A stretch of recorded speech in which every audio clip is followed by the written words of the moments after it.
ایک شکاری نے کنڈی میں گوشت کی بوٹی لگا کر دریا میں پھینکی۔ ایک مچھلی اسے کھانے کے لیے دوڑی۔ وہیں ایک بڑی مچھلی نے اسے روکا۔ اسے منہ نہ لگانا، اس کے اندر ایک چھپا ہوا کانٹا ہے جو تجھے نظر نہیں آ رہا۔ بوٹی کھاتے ہی وہ کانٹا تیرے حلق میں چبھ جائے گا، جو 1000 کوششوں کے بعد بھی نہیں نکلے گا۔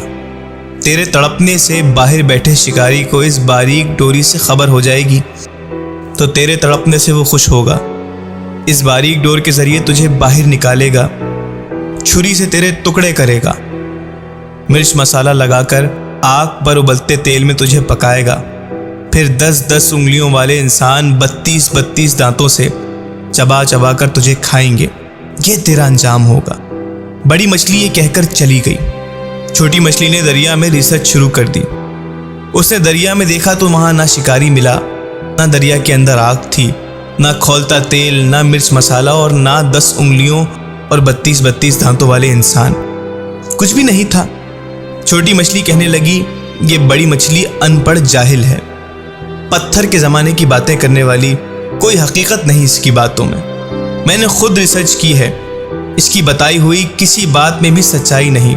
میرا ذاتی مشاہدہ ہے، وہ ایسے ہی سنی سنائی نام نہاد غیب کی باتوں پر یقین کیے بیٹھی ہے۔ اس ماڈرن سائنسی دور میں بھی پرانے فرسودہ نظریات لیے ہوئے ہے۔ چنانچہ اس نے اپنی ذاتی مشاہدے کی بنیاد پر بوٹی کو منہ مارا، کانٹا چبھا، مچھلی تڑپی، شکاری نے ڈور کھینچ کر باہر نکالا۔ آگے بڑی مچھلی کے بتائے ہوئے سارے حالات سامنے آ گئے۔ انبیاء علیہ السلام نے انسانوں کو موت کا کانٹا چبھنے کے بعد پیش آنے والے غیب کے سارے حالات و واقعات تفصیل سے بتا دیے۔